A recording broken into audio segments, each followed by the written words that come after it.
Now, I'm a sucker for a challenge, and I saw this for sale on eBay, and it was pretty cheap actually. There's not much of a market for this sort of thing, but I was more intrigued than anything, and it did come with the remote control, which is always quite good. So yes, it doesn't work as far as I've been told anyway.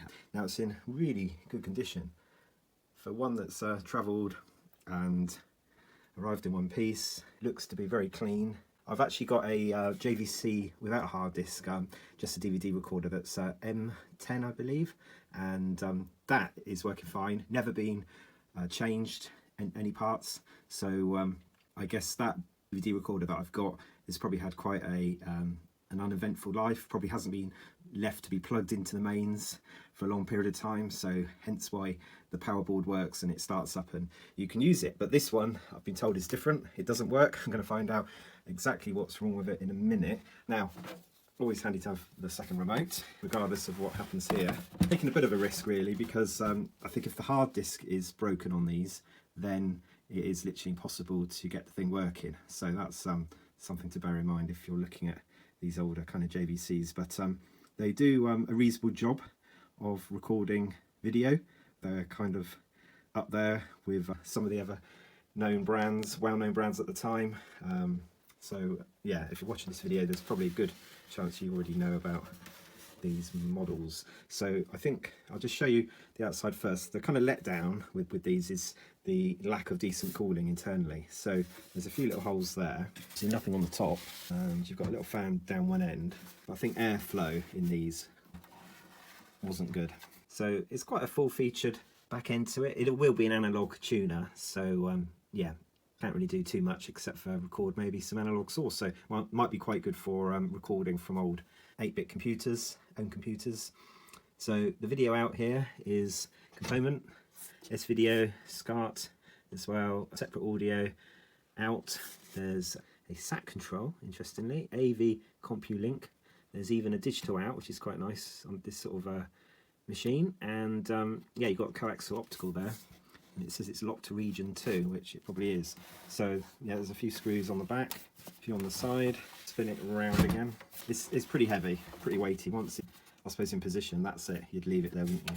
So on the front, there should be, if I can get my finger in the right place, there you go.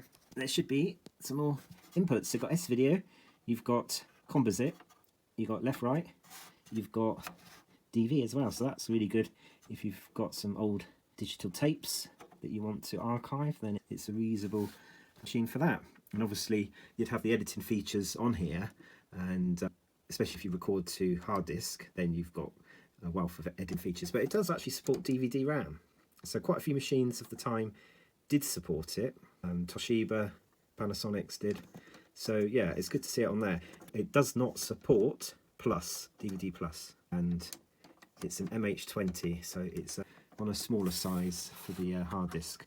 But you can see you can interchange between hard disk or DVD. You've got a few basic controls on the front. Quite a nice display when it's operating, but who knows if it's going to be operating. And this has been turned on at the wall. And this could be more serious than I thought, in that it is powering up, but the disc doesn't seem to be working. So it did make a noise, and then that was it. It's looking a bit Knight Rider-ish, isn't it? I don't know if we can pull that down. There you go. Quite a decent looking machine. Maybe a bit bulky at the end. Okay, stuck on loading. So taking all the screws out, and off comes the shaky lid. We are confronted with an 80GB hard disk, an HL data storage drive with touchy LG, and it's a GDA4120B. So some of these drives, sometimes you can get lucky if you do need to replace them. You can look for a very similar model and then change the PCB board, because it will often have different connectors and whatnot, and then off you go. So sometimes you can be lucky and kind of getting a bit more life out of those. But the real estate here is just full of capacitors, absolutely hundreds of them. So the power supply end looks, to me, it looks overly complicated really. So there's the business end, that's the primary. Gosh, that's a big heat sink. So that's probably the one responsible for starting the unit on the secondary side, isn't it? Now, capacitors don't look too bad. I can see one that's looking like it's about to pop. There's one here, but not as bad as I would expect it to look. I wonder if I can do the hairdryer trick, if it starts. Looks very clean actually. So not a huge amount of dust at all. So it's been in a pretty clean environment, which is a good sign. So hopefully it hasn't been used too much. And I bet you it's that line of capacitors along here to start with. Dodgy brown ones, although there's quite a few small ones there, isn't there? But you can see the problem with the airflow. So looking at the lid again, that's crazy, isn't it? So there's a little gap here that then goes out into the lid for airflow. And that's it. You've got everything really tightly packed in here, generating quite a lot of heat because you've obviously got the main, I suppose, video board, isn't it? Here, inside here. You've got an analog tuner there. You've got the big bulk of the DVD drive and the hard disk that sits next to it, which is an IDE, no doubt. That's an IDE. And then you've got all that at the back. You've almost got like a blocking effect here, haven't you, as well, like a bit of a door if you wanted more airflow. Probably not the best design, is it? Could do with a whole lot out here probably being pop through to allow some ventilation. Okay, yeah, hairdryer trick. Let's try that. So not going to go too crazy with the heat on the hairdryer, just a medium heat, and make sure I turn the thing on right. There you go. So just a little bit of heat.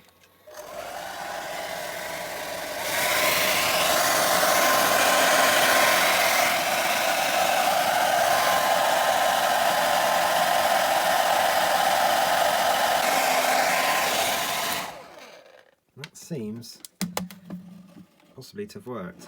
So it was sold as not loading, this thing. It's just been stuck in loading. So that's key to me, is the hard disk. Ooh, yes. Oh, that's a shame. No one's left me one to play.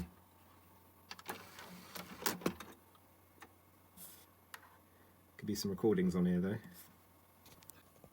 So sometimes it's enough to warm up things just to kind of hit them over the line. But once it's powered down again, it'll probably get stuck and it won't start.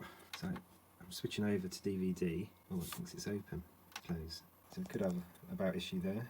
Now it's cooling down though, because I've taken the hair dryer away. It might struggle to function properly. Possibly taking longer than it should do. New disc. Okay. I would say it's probably on the verge of not working again. A bit more heat. Though it powers up, it does seem to be struggling to read a disc. It is letting me switch over to the hard disk. Navigation comes up. So I think it's a capacitor change is needed. Probably looking at doing all these brown ones to start with. So that's 1, 2, 3, 4, 5, 6, 7, 8, 9, 10. So this is really just a sanity check, and I've not changed the capacitors yet. This is with it still plugged in after using the hairdryer, but it does look like I can play stuff off the disc.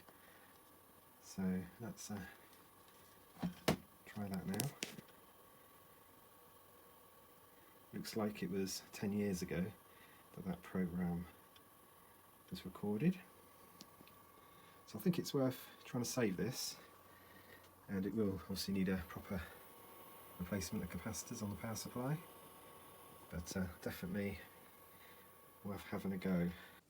I took the board out, and I think it's been taken out before, or partly taken out, because it was missing some screws at the back. So 2 screws are missing, and this kind of wire which holds other wires in place, that wasn't doing anything. So I thought, okay, has someone been in already to look at the capacitors? And I turned it over, but what's interesting is that up at the primary end. Does that look like it's had a repair, or an attempted repair before? That's the end that does the starting up. So we've got the primary. So I'm keeping my fingers away from this big capacitor that's probably still charged. And yeah, down this end, this is the lower voltage end here, but there's like a resistor in there. Looks a bit untidy to me.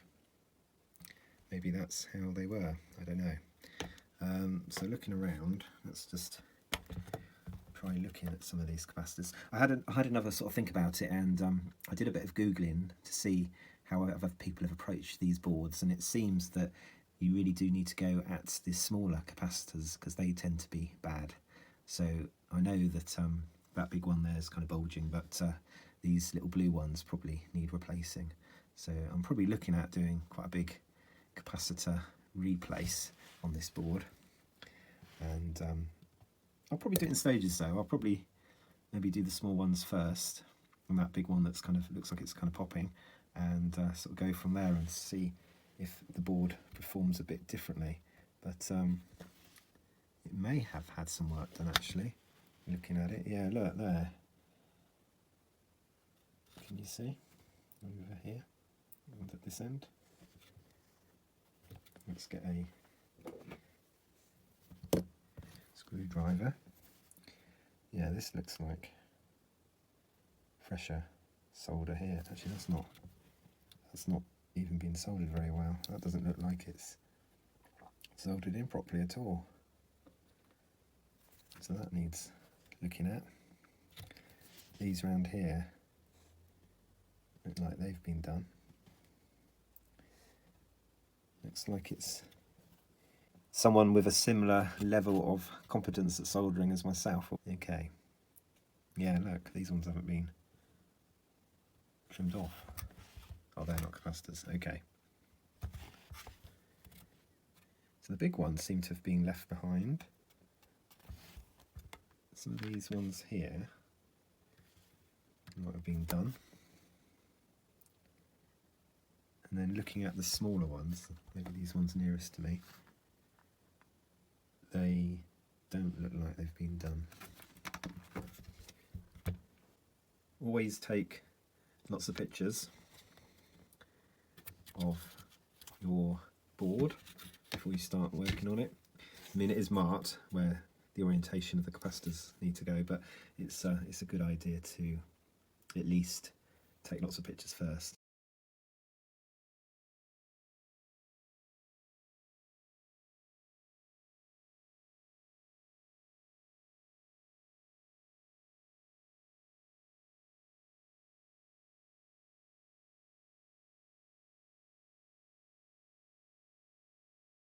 The ones that I've marked with a little black spot look like they've been done fairly recently in the scheme of things. So these ones, well, thinking about the recordings on there, if the recordings are 2013, these seem to have a date of the 11 on here, so 2011. So I'm going to leave these for now, everything with a black dot on, and I will change all these little ones and look at some of these bigger ones and see about definitely changing this one and possibly some of these others. Inside is a regular DVD writer.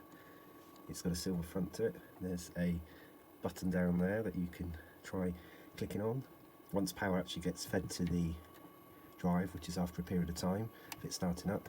And there's also a little hole there where you can push something long and sharp, and that will be like a manual eject if for some reason your bout's totally died. Because the bout's so worn, I had to use a paper clip to manually open the drawer, which should allow me then to take the rest of this cover off to get at the bout. One thing I didn't mention is that I went ahead and changed the capacitors on the actual PCB board of the original drive, and the reason why I did that is when I fully assembled it back together and I was testing it, it was still not ejecting or retracting properly, so I thought there was something possibly wrong on the electronic side. So what I did is I changed the two small capacitors, which are kind of quite close to each other. I changed those first and reassembled it, and that did seem to sort the problem out. So if you get a similar problem where the drive is just not behaving itself, then I would recommend changing those two. Now, I did go a little bit further and I did change the 4 bigger capacitors, and I don't know if changing those has had any effect. There was no signs of corrosion underneath, so I was unable to measure those as well after I took them off. So anyway, I would say that if you've still got issues after you've put a belt on, then you've probably got a very weak laser still, and also you possibly have an issue with the smaller capacitors on the board, but that's as far as I was able to determine. What I plan to do now I've changed the capacitors on this, and it is opening and closing okay. It is also loading CDs and playing CDs okay, so it's just the DVD side that's problematic. So there's a couple of variable resistors here that need possibly adjusting. Now, one of them won't need adjusting, and that's the CD one. The other one is the DVD. I don't know which one's which at the moment, so I'm just going to adjust one at a time and keep testing the CD part as well to make sure that's still working, and then hopefully I'll be able to determine which one I'm changing, and I'll take a picture of it as well, just so I can line it all up afterwards. And you can see I've added a little marker here to kind of make it a little bit easier, but they are very, very small. So I decided to switch the laser assembly itself, so not anything else to do with the drive, just the actual laser assembly, because it looked the same as the one in the JVC. So this is one that I took apart and used as the donor, and it's a GSA 404OB.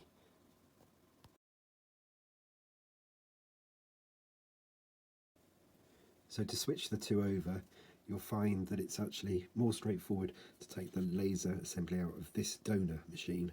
That's because the screws are kind of facing you. So you only need to take a couple out here. You need to take out this one and this one. So it's been a few days and I've got some capacitors in the post, and I'm going to replace the 1200 microfarad one for 1000, because this was one that I originally moved from over here. So that's going to go, and then I'm going to put 1500 into here, and that's 10 volt 1500. What's that one? 1200 10 volts. So they're going to get replaced with new capacitors, and then that's all I can do for now. Get that back into the machine. So the machine is working somewhat. I've gone the whole hog of replacing the laser itself from another DVD drive, but it is still quite different. So it's where the other one was kind of failing on the DVD and playing CDs. Unfortunately, this one is failing CDs, but it is playing DVDs, but not allowing you to do any burning. So I figured just get the power supply fully done. Maybe that'll increase the voltage down at the CD side, who knows? But that's my reasoning. And then beyond that, if I've still got issues, then I will look out for a replacement drive of the same era, so the same kind of year, and hopefully do some swapping around with a donor drive there. But you do need to have the board that's inside the DVD drive present at the beginning of initialization. So that's the first time that you ever power it up. You're meant to leave these machines on, but there's no point leaving them on because there's so many capacitors here and they just get warmed up and have a short life. So the pain is that it does that DVD kind of ID check, and it will reject the drive if it's not the drive it's expecting. But once the drive's been accepted, you can actually hot swap, almost hot swap, but with the machine in standby, you can put a different DVD drive in there and you can run with that. What you can do potentially is have a switchable PATA configuration for the CD drives. Well, I decided to take all the capacitors out and just put in the new ones that I've got, which are closer in the values required in the microfarads. I've put the board in and it powers up, but without the display, so I don't know if I've knocked something on here or if I've got capacitor issues, because I did some readings of these green ones that I didn't install in here, and they're quite a long way out, so they seem to be pretty cheap and nasty capacitors. So what I'm thinking of doing is swapping these green ones back out again. So put the two blue 1500s into here, and I'll put the original 1000. Sorry, 12. I'll put a 1200 in where there's 1000. So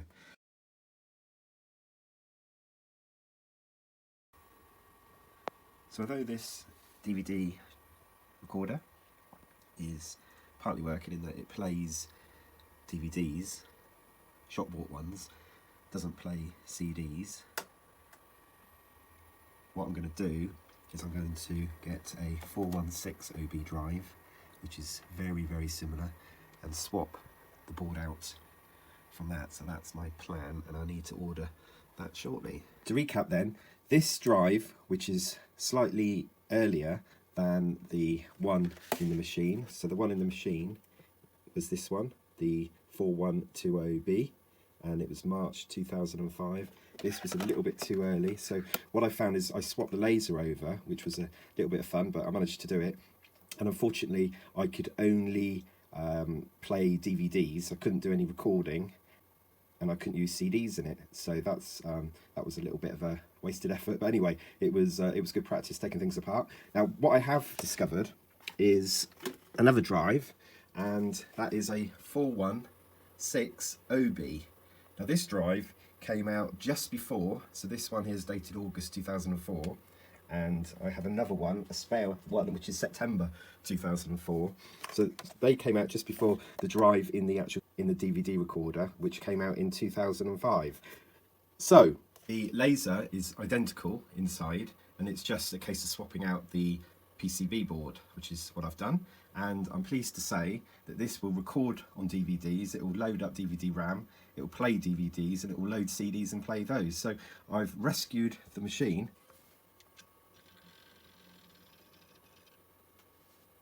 So just to show you, I would like to play the recording that I made on this disc from the actual built-in hard disk.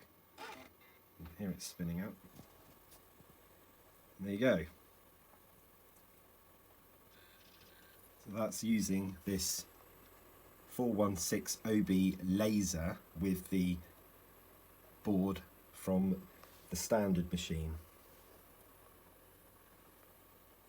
That seems to work well. I'll stop that.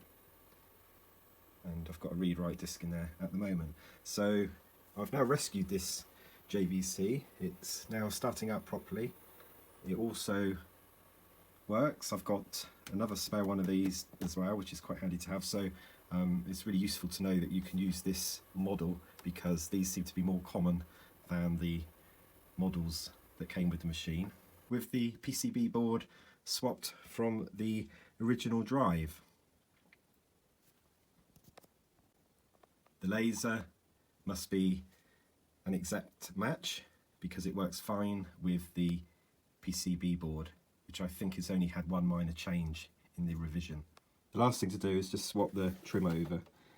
I've decided just to swap the front and the bit on the front of the tray over, so it's silver.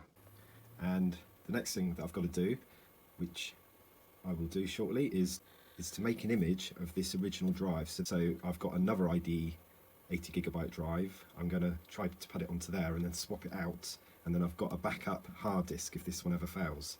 Put everything back together. I've actually decided to take the sticker off the original drive, because it'll be no use anyway, and stick it onto this one, so you can see there's been a drive change at some point, and it mentions that it's got the original PCB in there. I've also put a couple more screws that were missing into the power supply board, and that's good. That's all done now, so just need to put the lid back on. Any airflow that's actually coming into here is from either side of the case. So there's a place here, and it would have to navigate this bit here, which gets quite warm, and then on this side where the disk drive is, and that's the fan sucking the hot air out. So there's only a couple of places on the actual lid. It's the same either side, so not a great deal of ventilation. You can see why the design of this was problematic, the way these capacitors are all bunched up like that. Ventilation at the back of these machines really would have been key at the time, and would have added to the lifetime of these. And it's only because it's such a small fan here, anything kind of blocking the back would have caused everything inside to heat up. You do feel quite a bit of heat actually once it's been on a little while on the top here, so quite a weak design. Would I look for another one of these again as a project? I don't think so. Inherently, the problem with these DVD hard disk writers is that if the firmware is actually on that hard disk, then you are in a bit of a no-win situation at that point, and you have to just bin the thing. So from a practical purpose, if you are just recording to DVD, then I would say that the M10 is a much better proposition because it doesn't have a hard disk. It's purely a DVD writer. Obviously you can have less editing facilities with something like that, but at the same time you could have used DVD RAM disks in that one as well, so you've got some editing capability there. And also if the machine did decide to sort of go bad, things not sort of work out on it too well, at least you don't have the hard disk to worry about. It's basically a DVD writer with the power supply, which would be a common issue. The power supply on the M10 would face a similar issue as to this. It would suffer from heating up, but at the same time the machine itself should have been a little bit cooler because it would have been less densely packed, and having the firmware on a chip rather than on a hard disk is a win-win situation. So looking at it retrospectively, a M10, a standard DVD writer of this generation, it would have been a much better proposition than this MH20. Thank you for watching this video. I hope my trials and tribulations didn't put you off, and that possibly there's some little tidbits of information in there that may help you out if you've got one of these dreaded DVD recorders from JVC. And would you please like and subscribe, and I will continue to make more videos in the future. Bye for now.